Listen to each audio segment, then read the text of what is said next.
When you think of Muslim scholars, whose names come to mind? In all likelihood, people are going to list a long line of male figures like Yusuf Qaradawi, Hamka, Al-Maududi, or Shaykh Qutbi, whose wisdom and contributions are undeniably relevant throughout history. But what about the women? Assalamualaikum warahmatullahi wabarakatuh.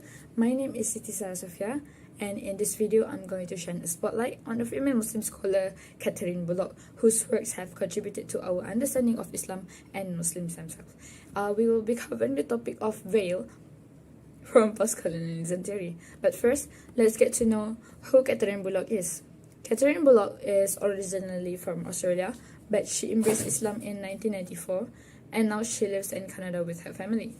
She is a lecturer in the Department of Political Science at the University of Toronto, and her teaching focus is political Islam from the global perspective.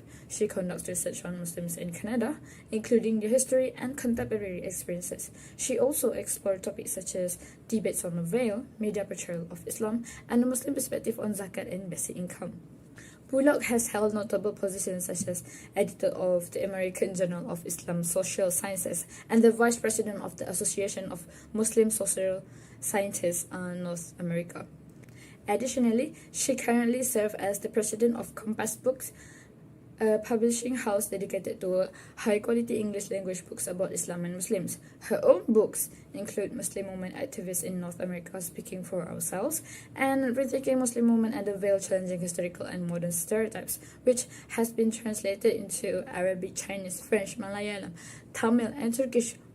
What an amazing! In Rethinking Muslim Women and the Veil, Challenging Historical and Modern Stereotypes, Katherine Bullock addresses various issues, such as historical fixation with the veil from post-colonialism perspective, real-life experience and perspectives of Muslim women in Western world, women's differing motivation for covering and the Western viewpoint, feminist discourse, and the positive theory of veiling.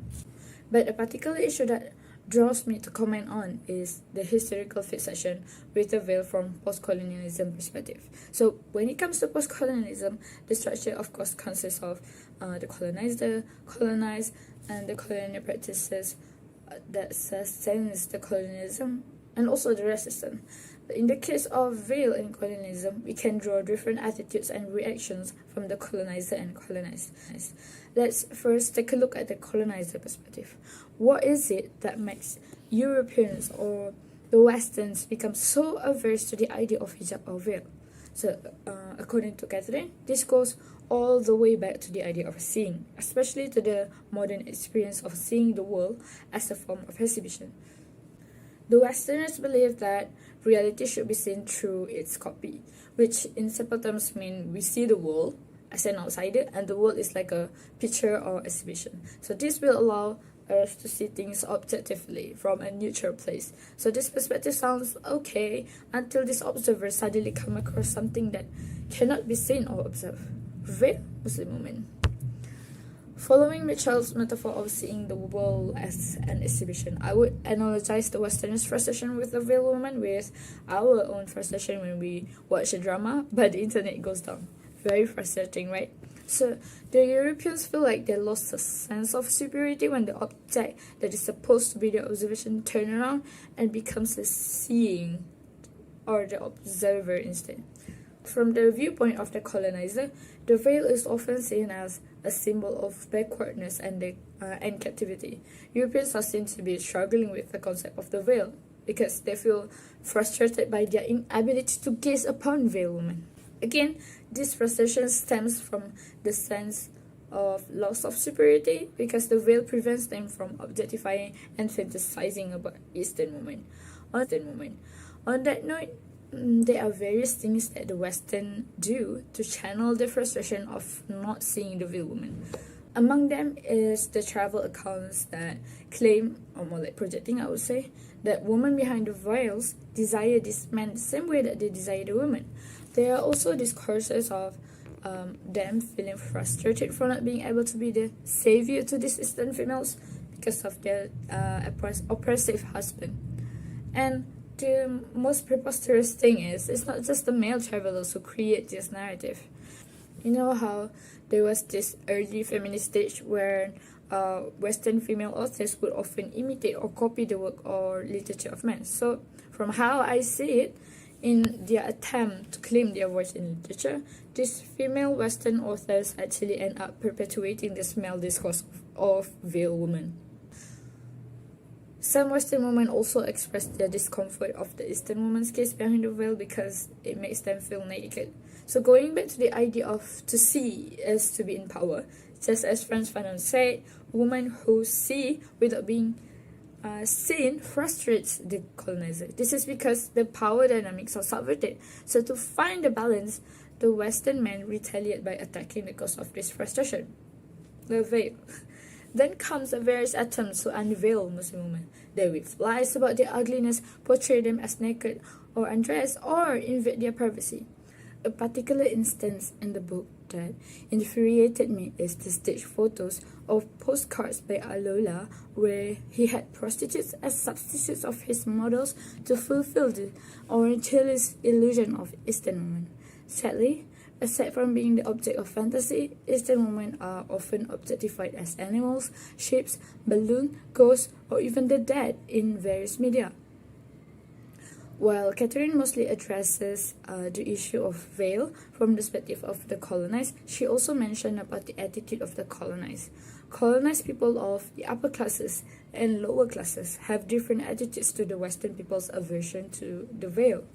The elites internalize or adopt the colonizers' view of the veil as backward and oppressive. Even the rulers see unveiling as a symbol of progress and modernization. So they attempt to modernize their countries by imitating the West. Ataturk is mentioned as an example of Muslim countries' ruler who made various drastic changes. Among the various outrageous acts he did, passing a modern dress code in the country pertains to the issue we have been discussing. The lower class of the colonized, on the other hand, refused to assimilate to the ideology promoted by the colonized. So this interestingly can be interpreted as a form of resistance and empowerment of the colonized because they uphold their values and reject the values imposed by the colonizer. So the idea of veil and its relationship with colonizer in this book is seemingly oversimplified by Katherine as caused by the veil's nature as gaze inhibitor, which understandably can be misunderstood by the readers. But on the deeper contemplation, we can reflect this back to the colonial mindset that the Westerns have. Putting themselves on higher moral grounds, the Western people usually feel the need and responsibility to civilize or liberate others. This sense of righteousness is also famously termed as the white man's burden in Rudyard Kipling's poem. They see other people as inferior and in need of their intervention. Their sense of superiority is also the drive to their tendency to impose their culture and values onto others. Hence why they tend to reject anything that is not normal or acceptable to them. The abnormal thing in our discussion today is, of course, the veil. Another aspect that I find interesting is the fact that values or religions can be used by politicians for their own agenda. From the points that Katherine put forward, the negative sides of veil, like backward or oppressive, are highlighted by the colonized, have influenced rulers or elites of other countries to look up to the Western countries, and while the colonized themselves deem their own countries as inferior. In modern context, Islamophobia is spread to help politicians garner agreement on things like restricting migration policies or the matter of civilians. But from a local context, religious values are also often used for political gains through false sense of solidarity as they appeal to the majority. Considering how seemingly easy people's minds can be manipulated through media and literature, as English major students, we have to be careful with what we consume. We have to identify any portrayal that reflects Orientalism or Islamophobia and be aware of our own biases. All in all, while discussion on veiled Muslim women and colonialism are usually highlighted the veil as symbol of otherness, inferiority, and backwardness, it is quite refreshing to unravel the possibility that veil becomes a form of empowerment as it caused the colonizer to feel threatened by the power imbalance. That's all from me. Thank you. Assalamualaikum warahmatullahi wabarakatuh. My name is Ning Afafdiana and I'll be presenting on Chapter 2 Perceptions and Experiences of Wearing Hijab in Toronto in the book of Katherine Bullock. In this chapter, she shares on how Muslim women who wear hijabs views hijab and their understanding on hijab. So this perspective covers their own understanding and also their voices.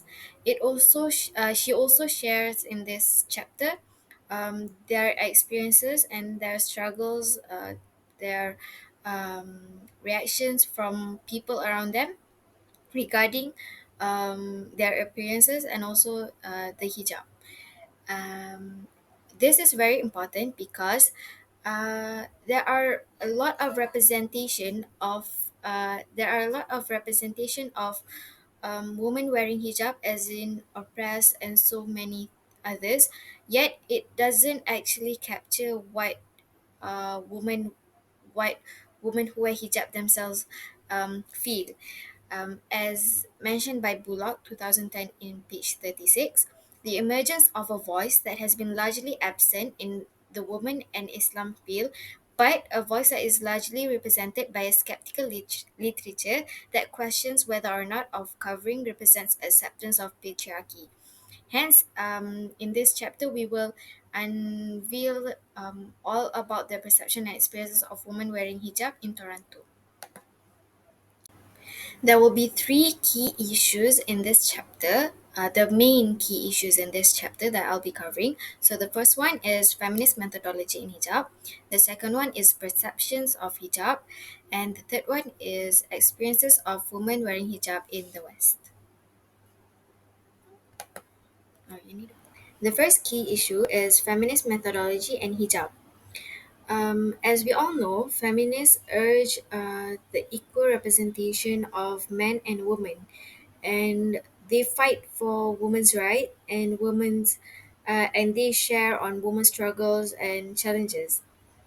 However, it is noted that feminists disregards the Muslim women community's voices because there are feminists in the chapter that Bullock shared.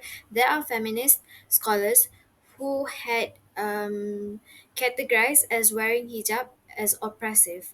However, it is not the true case because every Muslim woman may have different perspective on hijab. Thus, each woman should be treated as an individual case. In another sense, some women who wear hijab may view that they wear hijab as a sign of being oppressed or being forced, but some may wear that as a sign of obedient and submissive towards their religion, as well as doing it on their own will. And in this chapter, Bullock look into what women say about their identity, notion of self, as well as their meaning they ascribe to their actions of wearing hijab. And to quote from Bullock 2010 in page 37, the exclusion of Muslim women's voices from the prevalent discourse of the meaning of veil is as oppressive it is of the same nature. So, in a sense that if we don't look into the meaning of veil and we don't cater to Muslim women's voices, it is as oppressive it would be towards them. Wait. Okay, so the second key issue is the perception of hijab. So the perception of hijab, there are basically three parts. So the first part is that I'll be sharing some of how the women that were being interviewed by Bullock perceive hijab. So some of them perceive hijab and understand hijab as well as wear it because of religion, influenced by girls with modest dress and behavior, as well as they think that it is more important to obey God than to please people, hence why they wear hijab. But also there are some negative perception given to hijab by these Muslim women themselves because they would not want to be associated with Arabs or Muslim. This is because Arabs and Muslims are being perceived as terrorists and have negative attributes towards them. Hence, they would not want to be associated with them. That's why they don't want to wear hijab, and some don't wear hijab because of family pressure, and because people perceive hijab as backwardness and poverty. Um, and another interpretation of hijab, traditionally, or it is considered male bias, is that women are suffering from false consciousness or being oppressed while wearing hijab. And it is to say that women wear hijab because of their culture or because of they are being forced to. However, it is not true because uh, most of the women in the interviewees among the interviewees said that hijab is mandatory for women of Islam to wear, as it is mentioned in the Quran and in the Hadith, very straightforward. And to quote from Bullock in page 51, the essential is that each one of us is respected and not derided as having chosen blindly, being brainwashed, deluded by false consciousness, and so on. Hence, we must be very respectful if the women of the Muslim women would want to wear hijab.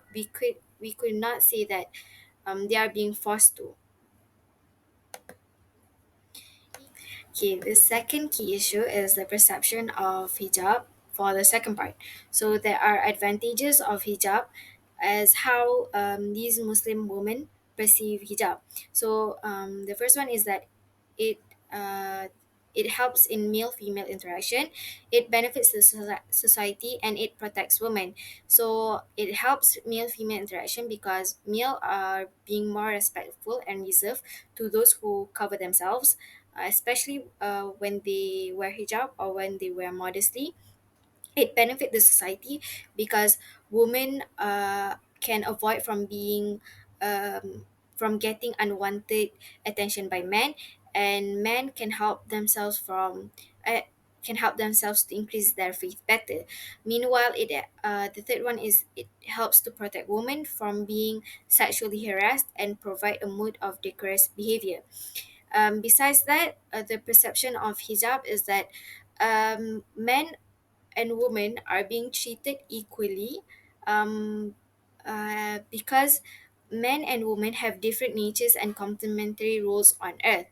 And Also, hijab, does it give freedom? According to all the women in the interview, they said that actually hijab is a device to facilitate women's movement outside their home, and it actually gives more freedom for them because they are more comfortable and feel more safe by wearing hijab and by being more modest. And the third one is that what does hijab give in terms of self-perception? So according to all the women in the interviewees of Bullock, hijab is a source of inner strength and it gives a high level of confidence and self-esteem. um, and also to include, Bullock mentioned in page 54, the feminist assertion that women who cover to help men not feel distracted are accepting patriarchal argument that masks the self-sacrifice of women for the sake of men as being rejected by all the perception of hijab by these women in the interviews. As I mentioned earlier, the advantages of hijab, the same equality that are given to men and women in Islam, the actual freedom of women, and also their own self perception that increases while wearing hijab. The second key issue, perception of hijab, part 3. So, whether hijab is an act of socialization or compulsion. So, the assumption remains of women being brainwashed by family or culture on hijab and are not allowed to question it. So, this would be seen as an act of compulsion where women are being forced to wear hijab. However, it is important to note that there will be attempts to socialize the citizen of one community into acceptable and unacceptable behavior. and that these people are grow with different culture and background. So in some culture, the society will try to attempt to socialize their citizens into believing what is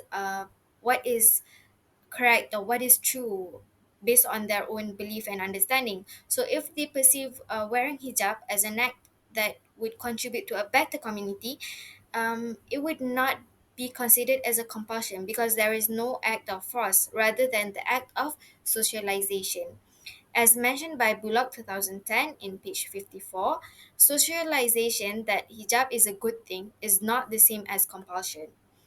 Okay, to further understand the socialization or compulsion, we will look into several reactions of hijab within the community. So the first one is the negative Muslim reactions to hijab, and this is because there are two possible reasons why Muslim give negative reactions towards hijab. The first one is that they see wearing hijab as a sign of backwardness and low class status, which will be further elaborate and discussed in the from in the next slides. And the second one is the marriageability and beauty. Some of the Muslim women, family think that by wearing hijab, it will lessen the chance of them being able to get married because they will be perceived as less attractive compared to those who do not cover themselves modestly. The second one is the reactions of converts family.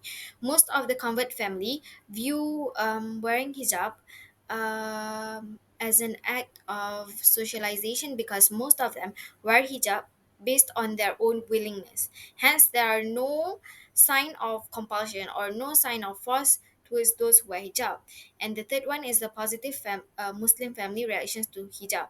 This is because most of these Muslim family um, would consider their family members who wear hijab or who start to cover themselves more modestly as an act of being more religious and closer to the religion.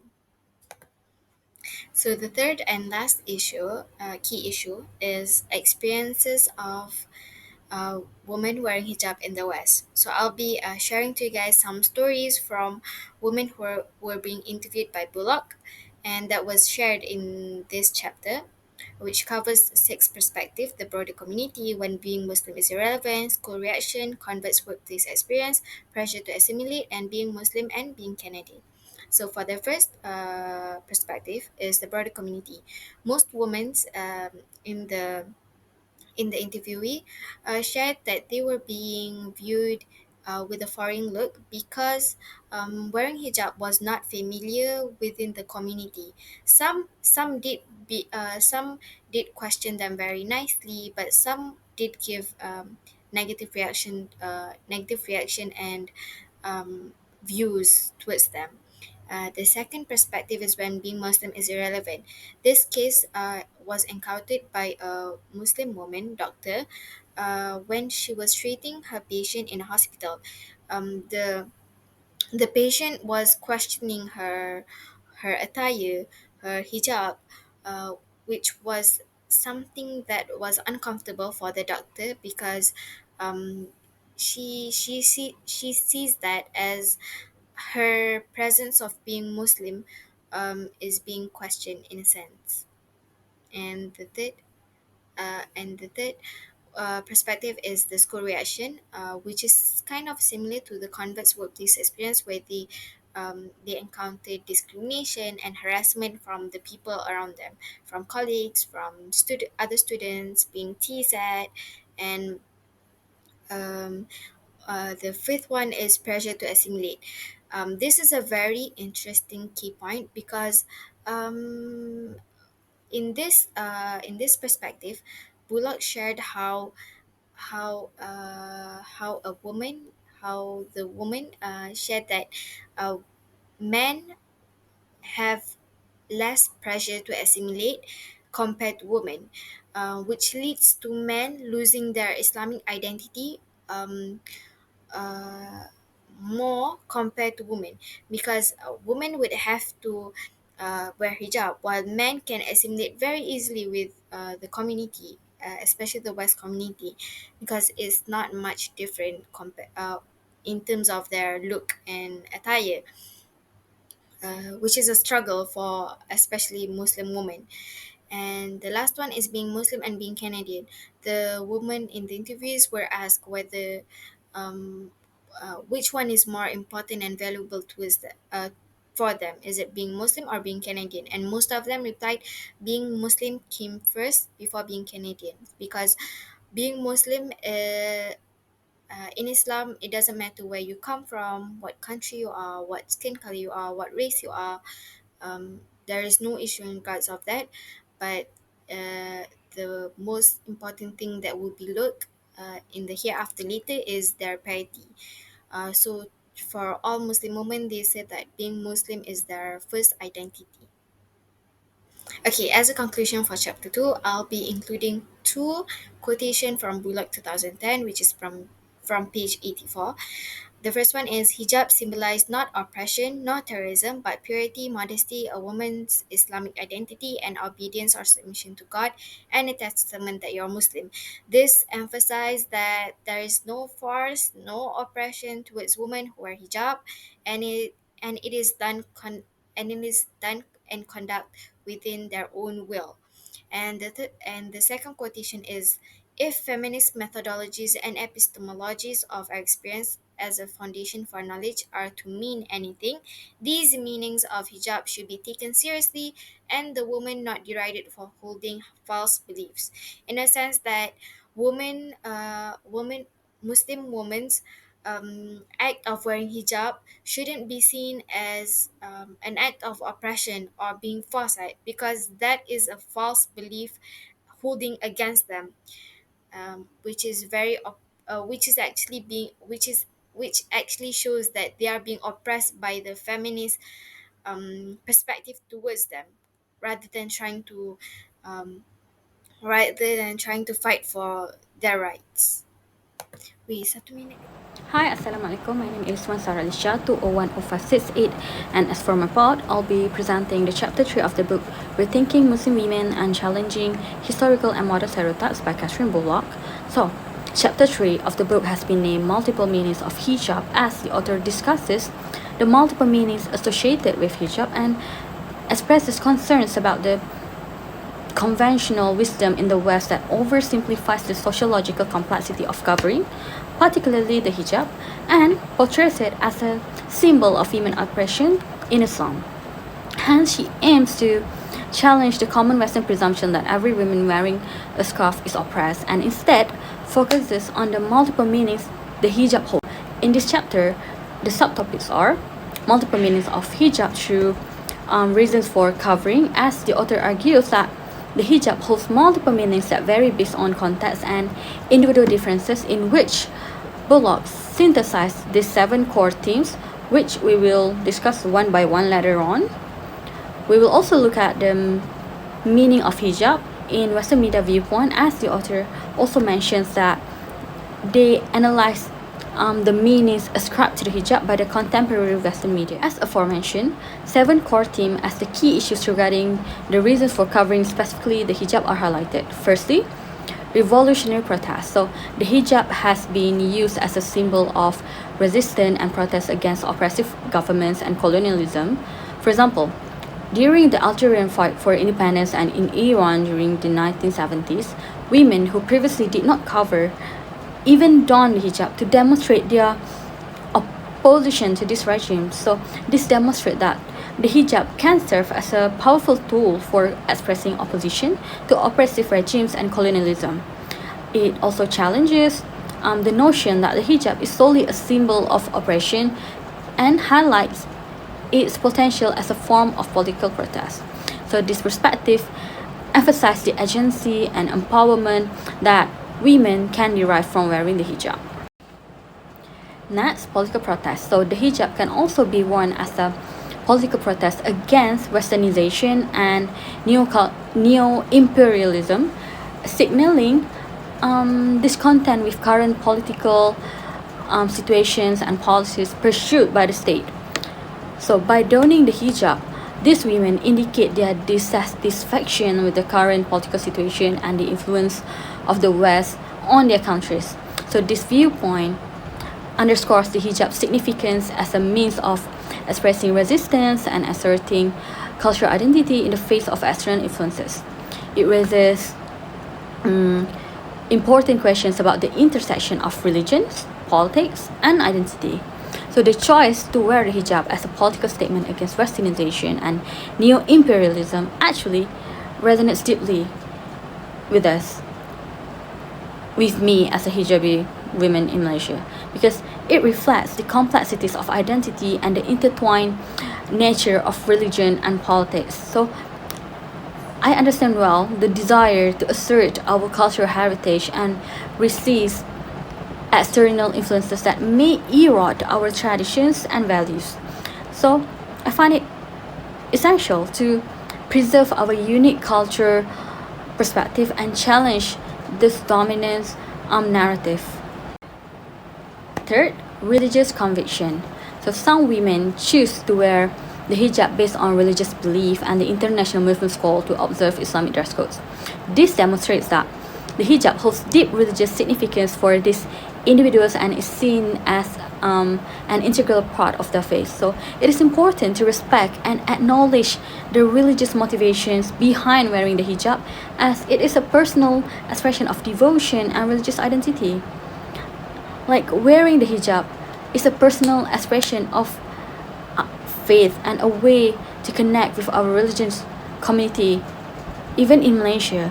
Like it is a symbol of our devotion and commitment to Allah. So I personally deeply appreciate the importance of respecting and understanding the religious motivation behind wearing the hijab, and I believe all hijabis women as well. And this makes open dialogue and mutual respect key to fostering understanding and inclusivity among people of different beliefs. In continuation, the text suggests that some women view wearing hijab as a way to improve society and address social issues. So this perspective reflects a sense of responsibility and activism, where the hijab is seen as a means to foster social cohesion and combat societal problems. While the effectiveness of the hijab in achieving this goal may be debated, it is important to recognize the intentions and aspirations of those who hold this viewpoint. Because I believe that wearing the hijab can be a proactive means of promoting positive change in society. Okay, although it is true that clothing alone may not solve all social issues, however, individuals who choose to wear the hijab with the intent of advocating for justice and equality should be encouraged and supported, because it reminds us of the power of collective efforts in addressing social issues and working towards a more just and inclusive society.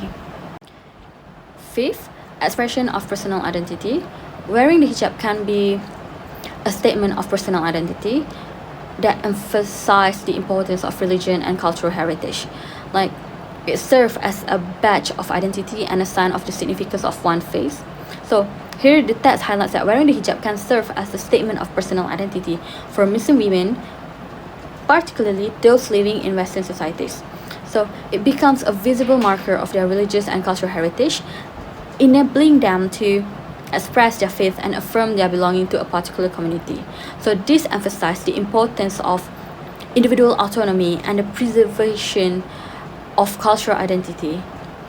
For me, wearing the hijab is a powerful way to express our personal identity and embrace our cultural heritage as a Muslim in Malaysia. Like, it is a choice that reflects our values, faith, and sense of belonging to the larger Muslim community. Just like how individuals choose clothing that aligns with their personal style or cultural background, the hijab also serves as an important symbol for many Muslim women that embodying their unique identities. So It reinforces the importance of embracing diversity and respecting individual choices in expressing one's identity. And finally, state law requirement. So the text states that in some countries like Afghanistan and Iran, wearing the hijab is mandated by state law. So this raises complex questions surrounding religious freedom, individual rights, and the relationship between the state and religious practices. Here, the author highlights the intersection of legal obligation and personal choices, underscoring the need for nuanced discussion on the role of the hijab in different socio-political contexts. Although Malaysia does not have state laws mandating the wearing of hijab, but we understand the complex challenges that such laws can pose to individual freedoms and religious autonomy in other countries. Therefore, I strongly advocate for upholding individual rights and freedoms, including the freedom to choose one's attire based on personal belief. So, because it underscores the need for societies to strike a delicate balance between state interests and the autonomy of individuals. So all in all, these key issues under the reasons for covering highlight the diverse motivations and meanings behind wearing the hijab, ranging from political and religious convictions to personal identity expressions, cultural honor, and legal obligations. So understanding these varied reasons is crucial in order to move beyond simplistic stereotypes and misconceptions surrounding the hijab. In continuation of this comes the next subtopic titled The Meaning of Hijab in Western Media Viewpoint. So one key issue that summarizes the text is the Western media's tendency to associate hijab with oppression and negative aspects of Islam, as exemplified by the following quote. Okay, from this quotation, it is highlighted how the media simplifies and stereotypes hijab, reducing its sociological complexity and diverse meanings. The media's portrayal of hijab as a symbol of oppression and the media's portrayal of hijab as a symbol of oppression overlooks the fact that many women in Muslim countries choose to wear hijab willingly and with conviction. By fitting empirical details into a preconceived mold, the media reinforces biases and perpetuates a negative narrative without considering the individual agency and diverse experiences of hijabi women. To conclude, the discussion surrounding the hijab and its various meaning is complex.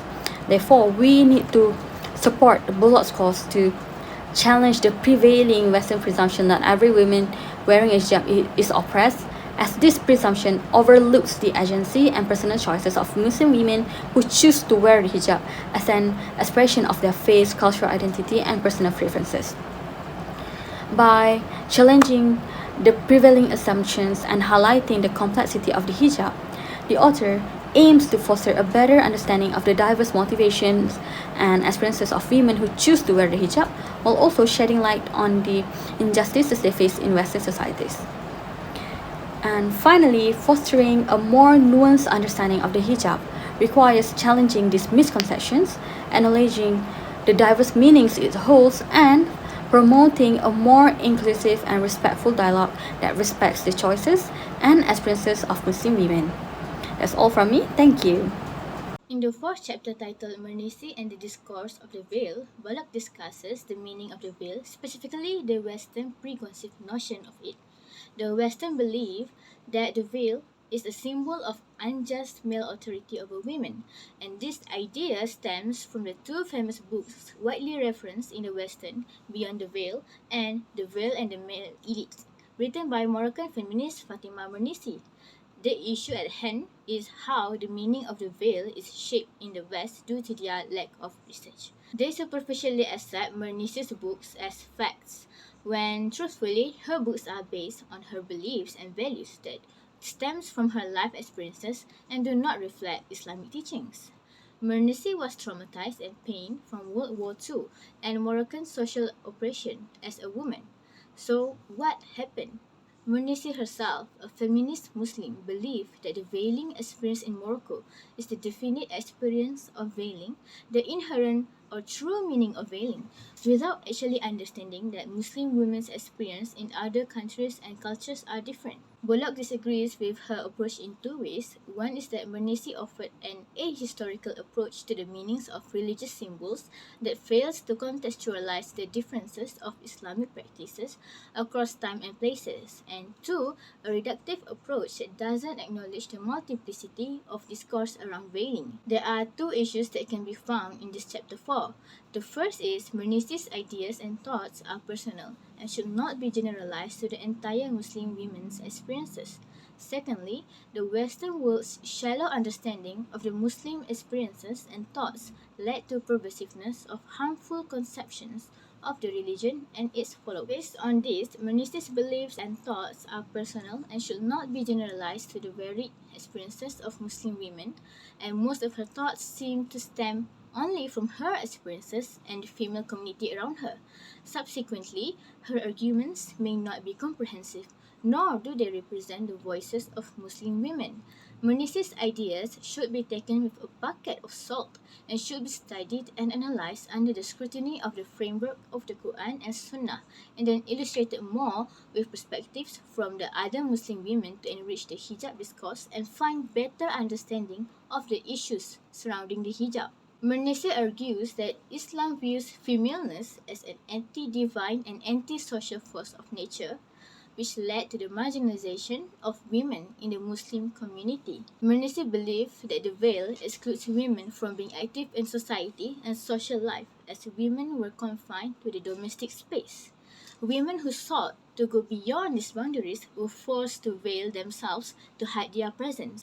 Instead of recognizing that the society or community held patriarchal values and tackling the problem from that perspective, Menisi decided to generalize patriarchy to all Muslims and Islamic teachings. This resulted in harmful effects such as the rejection of Islam, rather than efforts addressing patriarchy, misogyny, and social issues related to the women's suffering, and to foster a healthier environment. And not only was her ideas limited to her own personal experiences as a Moroccan hijabi woman as the basis of her ideas, most of her arguments against male Muslim companions were influenced by gender bias. That is, she was against their words because she perceived them to be misogynist. She portrayed Abu Hurairah as a misogynist in pages 147 to 148, leading her to interpret his hadith negatively. Abu Hurairah narrated that women could distract men during a prayer if she comes in between the man and the Qibla, and she took this as a female is anti-divine for being in opposition with the Qibla.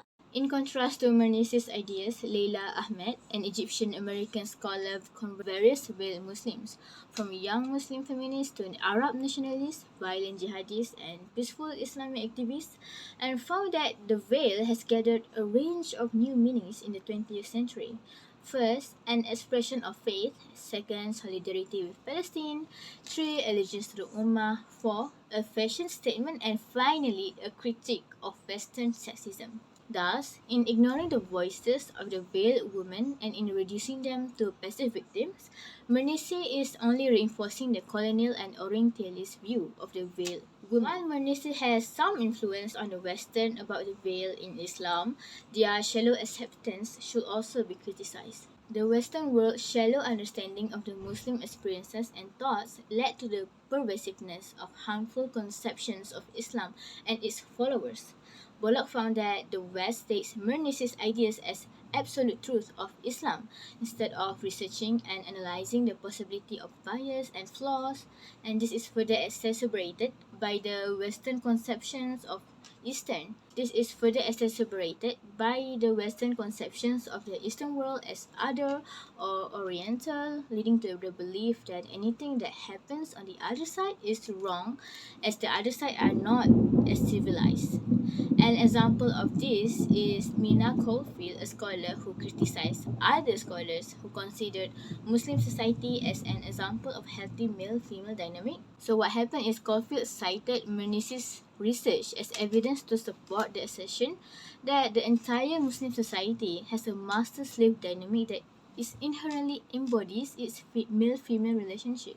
So what happened is Caulfield cited Mernis's research as evidence to support the assertion that the entire Muslim society has a master-slave dynamic that inherently embodies its male-female relationship. The other scholars' extensive research and ideas were blatantly disregarded as they lose credibility in Caulfield's eyes by choosing as their example the roles of women and men in Muslim society as perceiving to be good. And instead of doing further research and comparing the other scholars' study with Mernis's studies, to find any common ground or any contradictory ideas, she completely dismissed one and accepted the other without any investigation befitting of a scholar. And Mernis's arguments have caused a subjective idea to spread throughout the Western world, creating a harmful misconception of the Muslim community, which led to negative effects to this day. People who hold extreme negative misconceptions towards the hijab might result to violence in addressing their emotions or beliefs. Women all around the globe are being targeted by Islamophobia for practicing their faith by wearing the hijab, attracting hatred and abuse from bigoted people. Just recently in 2020, Muslim mother-daughter were assaulted to the point of sustaining severe injuries by a man. And this incident is not an isolated incident, as many women are coming forward with their own stories and anecdotes of their experiences with hate crimes. And hate crimes and Islamophobia not only harm the individuals involved, but also affect the entire Muslim community.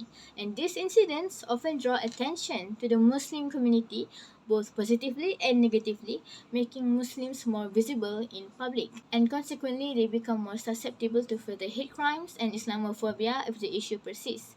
And the Western stagnant view towards Muslim women and the veil surely affects millions of women around the world, and thus they should increase their awareness of the Islamic teachings based on facts to correct their harmful worldview. There are many Muslim writers and women who proudly wear the hijab, while one may wear it to express their faith, some wear it also as a form of empowerment. And the recent portrayal of Muslim women in Western media, which has turned positive, as people understand the importance of harmony and inclusivity, certainly helped with the public's opinion on Muslim women. In popular Western movies such as Barbie, the representation of a Muslim woman, Dr. Fatima, playing a hijabi Barbie, surely helps increase the reputation of Muslim and hijab for the Western public.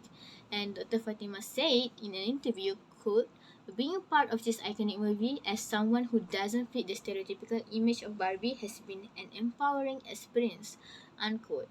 Hijabi Muslims cheer that they are being represented on the big screen in a positive manner, understanding that Muslim women are included in the conversation on body autonomy and women empowerment. In conclusion, while Mernis's influence on Western perceptions of the veil in Islam is significant, the shallow acceptance of her ideas has perpetuated harmful misconceptions, underscoring the importance of critical awareness and nuanced analysis to foster understanding and inclusivity. In the fourth chapter titled Mernisi and the Discourse of the Veil, Bullock examines the Western perception of the veil as depicted in the works of Moroccan feminist Fatima Mernisi. While Mernisi's writings, including Beyond the Veil and The Veil and the Male Elites, are influential in shaping Western views, Bullock criticizes their shallow acceptance as factual representations of Islam. She argues that Mernisi's personal experiences and beliefs, rooted in trauma and societal oppression, do not accurately reflect the diverse realities of Muslim women worldwide, leading to harmful misconceptions about the religion and its followers. Bismillahirrahmanirrahim. Assalamualaikum warahmatullahi wabarakatuh. My name is Katherine Najiha binti Hisham, metric number 2015240, and now I'll be presenting on the last chapter of the book Rethinking Muslim Women and the Veil by Katherine Bullock. So this chapter 5 is titled as An Alternative Theory of the Veil, which I summarized the entire chapter as the author proposes myriads of theories behind the command of putting on hijab or veil from Allah SWT to women. I'll be presenting on 3 key issues that I found interesting from this particular chapter. So let's move on to the first key issue. So the first key issue that will be discussed in my part of the presentation is that hijab as the shield to protect women from the judgmental eyes of people and unrealistic beauty standards. I also attached two quotations from the book itself in the same slide, which are Mustafa and Yusuf Ali argue that hijab is liberating because it saves women from the ravages of the beauty game, and also the other quote is that because my appearance is not subjected to public scrutiny, my beauty, or perhaps the lack of it, has been removed from the realm of what can legitimately be discussed. So based on these quotations and the key issue of this, of the idea that hijab is actually a shield that protects women from the judgmental eyes of society and unrealistic beauty standards. So rather than seeing a hijab as a tool or weapon that oppresses women, it's actually the other way around. It is actually a shield that can save women from a lot of trouble. One of them being that they have to comply to certain beauty standards. When we talk about beauty standards, they are usually questionable, they are usually unfair, and at some point, super unrealistic for a woman to actually be that perfectly gorgeous or perfectly attractive according to the society's demands. So by covering up, a woman is basically saying non-verbally that my own body is my own private concern.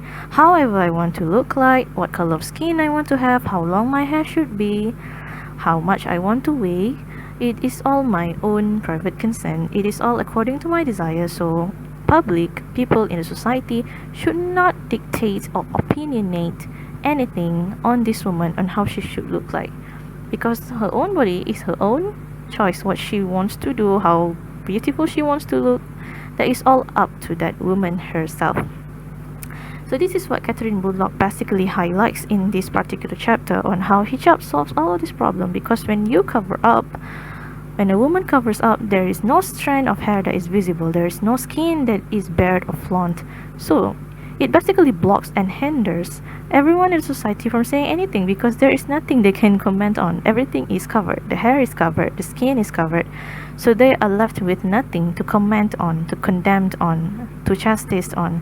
If the woman is beautiful, if the woman is not beautiful, they cannot comment on anything. Because if we think about it, even if a woman is super beautiful or super attractive, people would still comment and judge this woman. So what more if the woman lacks the beauty? Of course, this lack of beauty discourse is according to the societal standards. So in this discussion, it is important that we want to highlight, the main thing that we want to highlight is that to save the trouble of being judged as beautiful or not beautiful, a woman just have to cover up, so that all of this problem will be settled, and they don't have to worry about complying to certain beauty standards. So it will definitely benefit their well-being mentally and also physically. The second key issue that will be discussed in this presentation is that women's eyes and views towards other women are a product of men's eyes when they look at women. So there are also a few quotations that are attached in the same slide, which is, not only does the woman internalize the male gaze and judge herself with the eyes of his desire, but also women then turn to one another and judge one another with those male's eyes. So in the discussion of feminism or misogyny and patriarchy in particular, we are often being reminded and being highlighted about how men are the major perpetuators of misogynistic tendencies and patriarchal behaviors, which is, of course, that is true. But we have to also admit that some women are being the major reinforcers of all of these societal patriarchal behaviors and also misogynistic tendencies. But when we think about it, how can a woman herself be a supporter of all of these patriarchy and misogyny?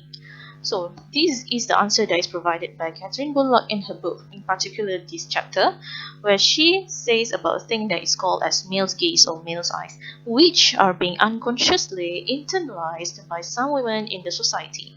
So how does this male's eyes or male's gaze work?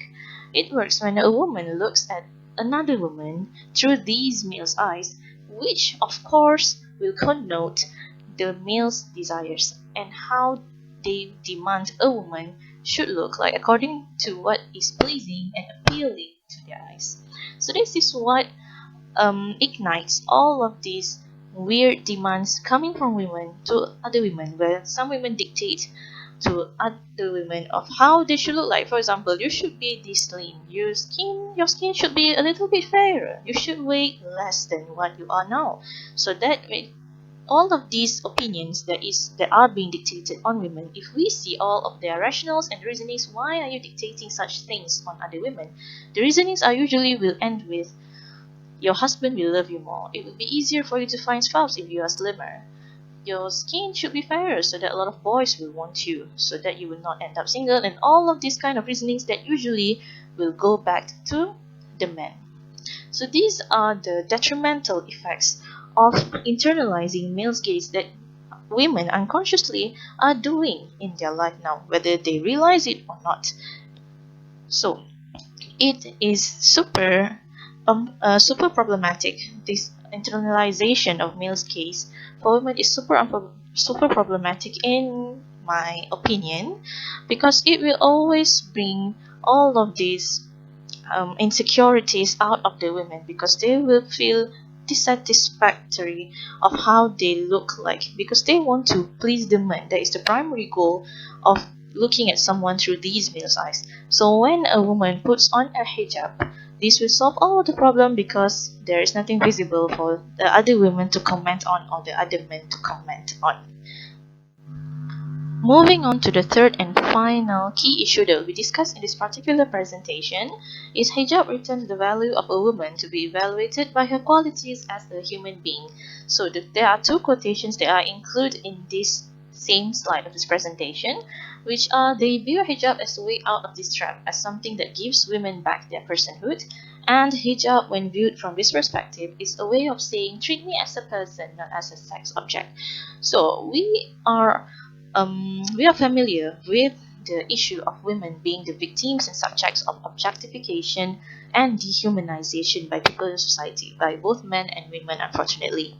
So here, what Katherine Bullock is trying to highlight in this particular key issue that I extracted from chapter 5 is that hijab allows and provides opportunity for women to reclaim the personhood that was seized from them. So how does this happen, and what is the correlation with having to wear hijab? So as we understand the concept of objectification and dehumanization, women are often the victims of all of these objectifications and dehumanization, which means their qualities and they are being reduced and limited into a mere object, a pretty object, an attractive object that only can be seen and being used, which is obviously not something that reflect what a human being actually is and what their roles should be. So just imagine that in working settings or in academic settings, when a woman bare their skin and show a lot more than a woman who covers up. So these women will be judged based on how attractive and how she looks like, how slim she is, how fair her skin is.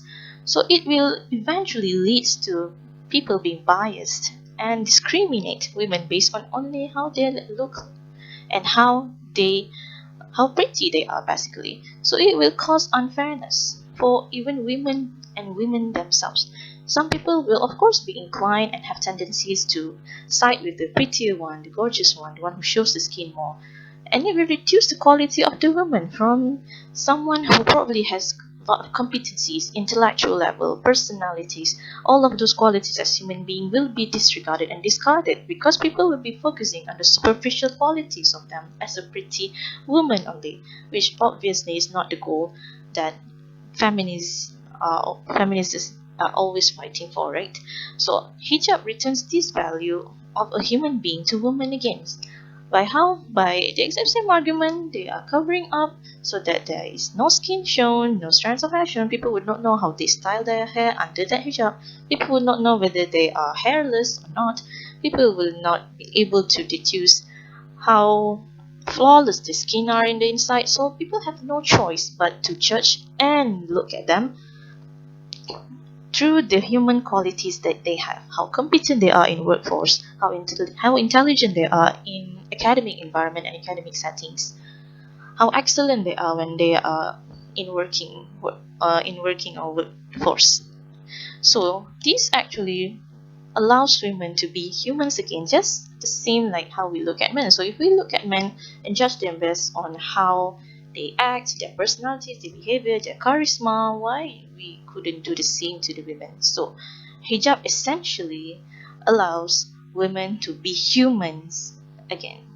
And of course, prejudices and discriminations will always happen, and some women, even though they cover up, they will still be fantasized and objectified. Unfortunately, these kinds of scenarios are always happening despite the woman is fully covered up. But at least the hijab can mitigate this effect on in the individual level of that woman herself, so that she can feel um, how to be a human again without being reduced to just an object that should be looked at through lustful eyes, or just a pretty stuff that can be discarded once the beauty wears off. To conclude the discussion of this chapter 5 of the book, Rethinking of Muslim Women and Hijab or the Veil by Katherine Bullock, the command of putting on hijab or veil on women is in no way to oppress them. We have discussed all of the key issues before that. All of the reasonings and rationales behind women having to put on a hijab is all beneficial for them. So, some of the benefits that are provided by putting on a hijab is that it can ease their lives. Of course, a woman doesn't have to think about her hairstyle when she wants to go out, whether she should shave or not when she wants to go out. If she has some scars on her body when she wants to go out that needs to be covered or concealed, she can just wear a garment over her head, a hijab over her head, and just wear clothes that covers all of her aura. Also, hijab extricates them from public scrutiny. Of course, her own beauty is her own private concern. Hijab can preserve the beauty and protect their flaws, which is also the main case here and the main benefits that a woman can actually gain from wearing a hijab.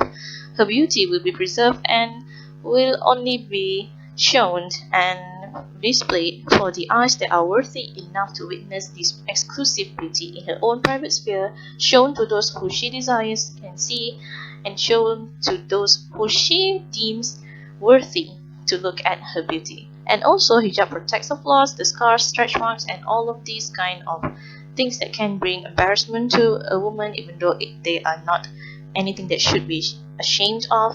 But still, all of their flaws will be completely concealed and covered when they put on a hijab and clothes that cover their aura.